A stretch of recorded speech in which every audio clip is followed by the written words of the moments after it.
Yes, fellas, what's going on? We're back finally getting some more consistent UFC uploads.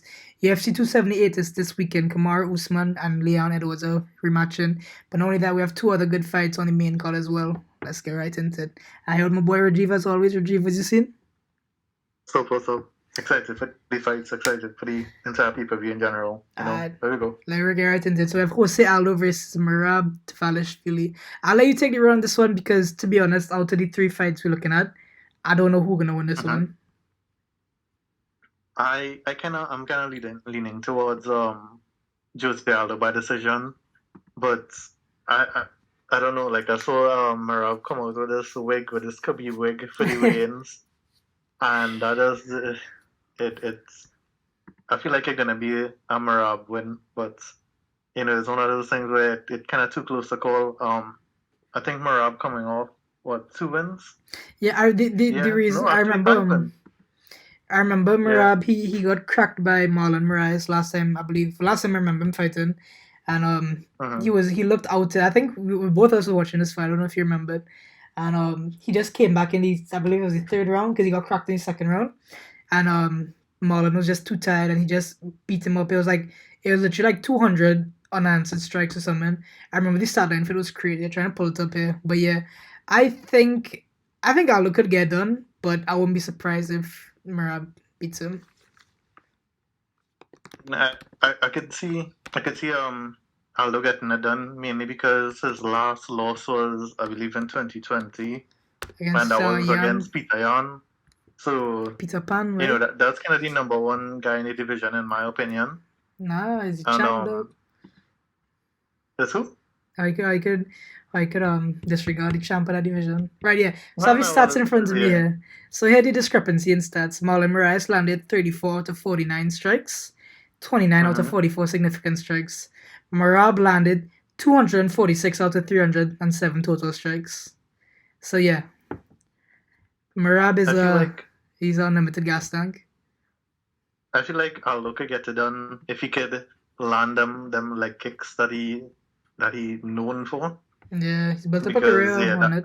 Taking away that from him, I think would secure a win for Aldo. Minus Merab having that gas tank, but I don't know. I'm leaning towards Aldo by decision for this one. I think so as well. I think the first 2 rounds probably gonna go Aldo's way, then Merab probably gonna pick it up. But I think Aldo gonna do his experience gonna kick into play, and he's gonna do just enough to get a decision. Yeah, I can see that happening. Boom, just like that. I don't think that's a bad call at all. Yes, alright. So moving on to the next fight, we have the co-main event. Our returning Luke Rockhold, who has been out of fighting for, I believe, 3 years? 4 years? How long has it been? And I think so. Yeah, about 2 years. No, it can't be. It had been longer than 2 years though. Probably like 3. Actually, his last fight was in 2019, and he got KO'd by Jan Blachowicz. Right. Yes. He had a cancelled fight in 2021 against Sean Strickland, and a cancelled fight against Paulo Costa actually earlier this year. But it's rescheduled. UFC 277. Yeah. So I pushed back a month, and yeah, he's like I said, he's taking on Paulo Costa, who not too long ago was looking like the scariest guy in the middleweight division until he ran to Adesanya and then Marvin Vettori's iron chin that we all learned. But Paulo Costa's coming off 2 losses, but I think he gets it done in this fight. I think this is one of those kind of sacrificial lamb kind of fights. They always say fighting. 37-year-old Luke Rockhold. I think it is going to be a one and done for Paulo Costa, first round finish. Yeah. I mean, Luke, in the past few fights, actually, he's been known to be kind of chinny, and so I just don't see any way that he could win this fight, apart from if he manages to at least survive the first 2 rounds and Costa gasses out. That's literally the only way that I think he could win this fight. Well, you at least you see a path to victory for him. I don't, because you look at Costa's only 2 losses. He lost to a very long Adesanya who stayed on the outside, beat up his leg until his leg gave out. And then you look at the other loss against Marvin Vettori, who just, I think, probably has a very underrated chin at that Costa was hitting with some big shots, if you remember, and he just refused to go down. And like I said, Luke Rockhold, he has a bit of a glass chin. If Michael Bisping could crack that chin, I think Paulo Costa could very easily crack that chin. Yeah, and like I said too. What's up? And you were talking about Marvin Vittori's chin, and I just remember that like a couple head kicks Costa landed and just nothing.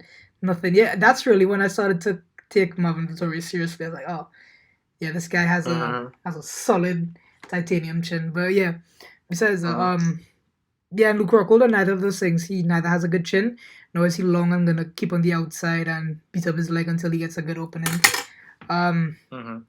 So yeah, and like I said too, it's gonna be like a sacrificial lamb thing. They say fighting is a young man's sport, where the old guys are fed to the young up and comers, and I think that's just a classic case of this happening there. And we're gonna see that again in a month coming up. But that's for next month. Let's not talk about that right now. That's just a depressing pay-per-view coming up. But the main event of this pay-per-view is not depressing. We have a rematch of a fight that happened, I believe, 6 years ago, I can't remember. Yeah. We have Kamaru Usman and Leon Edwards. Both of these guys are on insane win streaks in the welterweight division, and somebody's win streak is about to get cracked. And I think it's going to be Leon's. I could see Leon winning this fight, but it's also very, very hard at this point in Usman's career to bet against him. Yeah. So it's like my heart is saying Leon, but my mind saying Usman.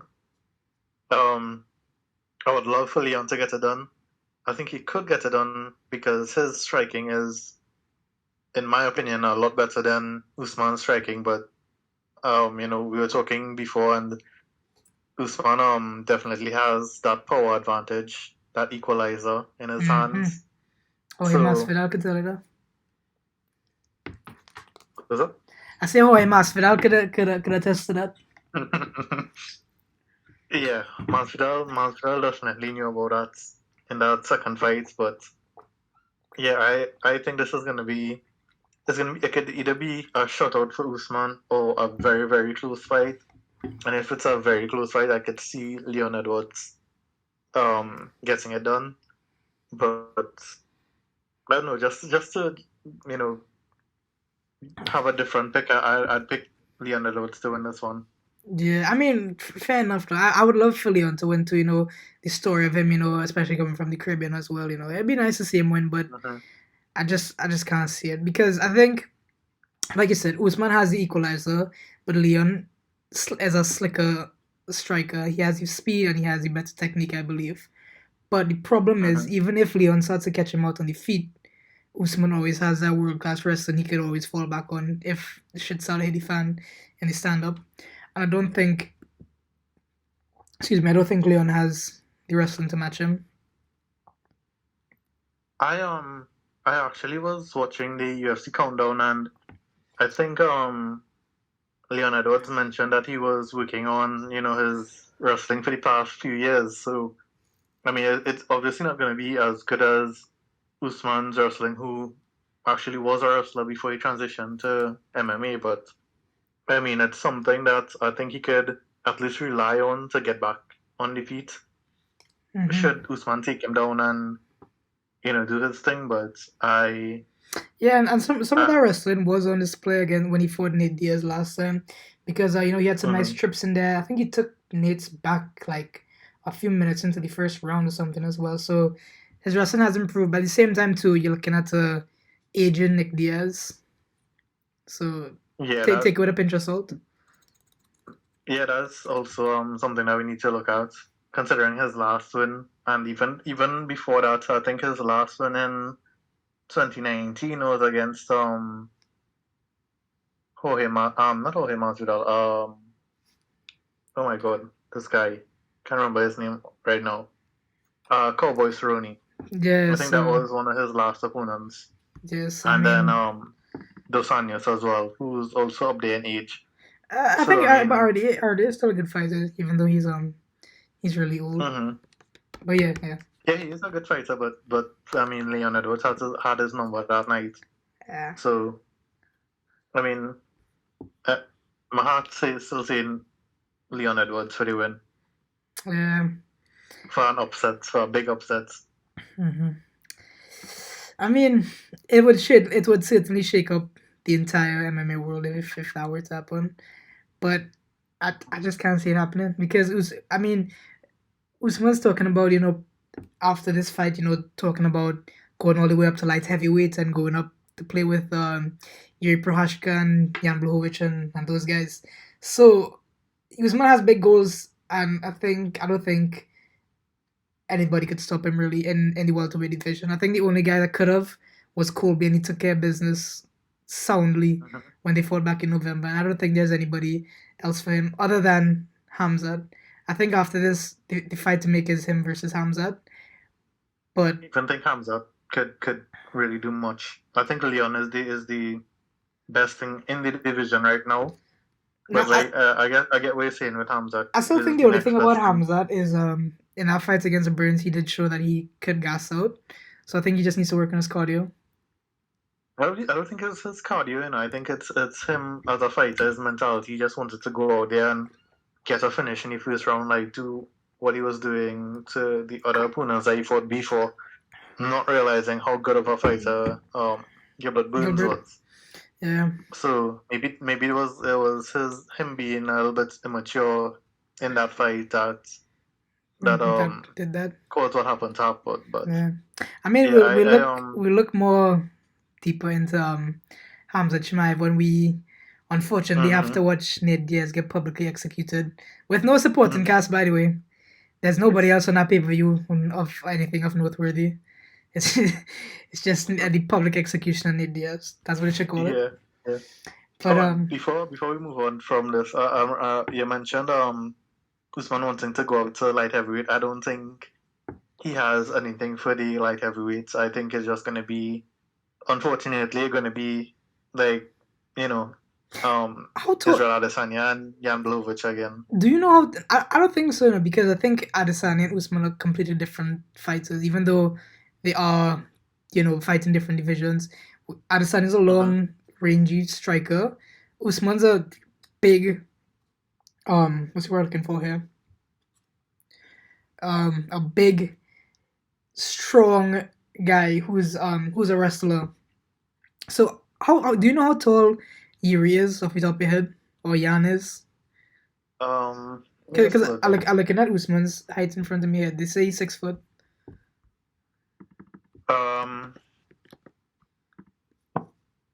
His reach. Well, I'm actually just looking at his reach because they don't have his height. I got it. Yeah. He's 6'3". 80 inches, and Usman's 76. Usman's reach is 76. Yeah, and Yuri's 6'3". So Yuri would definitely have a height and weight advantage going into that fight. But I don't know. I think Usman could give him a run for his money. I don't think he could beat him, but I think he give him a good run for his money, similar to the Glover fight. Yeah, because Glover rocked Yuri really badly in that fight in the 5th round. He had a lapse in concentration and went for the choke when he shouldn't have. And I think Usman, if he rocks him, he would finish him.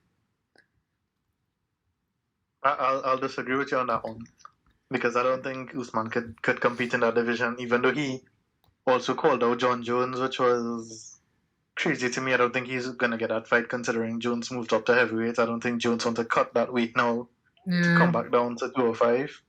Yeah, but even if he did, I think it's a bad idea for Usman. Yeah. All right, well, if we wrap it up there. So that being said, guys, that's our prediction for the 3 main fights on this pay-per-view. I have Usman I would say Usman by knockout in the 4th round. I think you are, would you say Leon by decision? I have Leon Edwards by, I don't want to say decision, I feel like Leon could get a knockout, so I'll say Edwards by knockout in the 4th or 5th. You better stick to that on your verdict, huh? And then I think we're both in agreement that Luka Rockhold is getting slept in 5 minutes. Let's all understand that. Yes. And I think we both went for Aldo decision. Yep.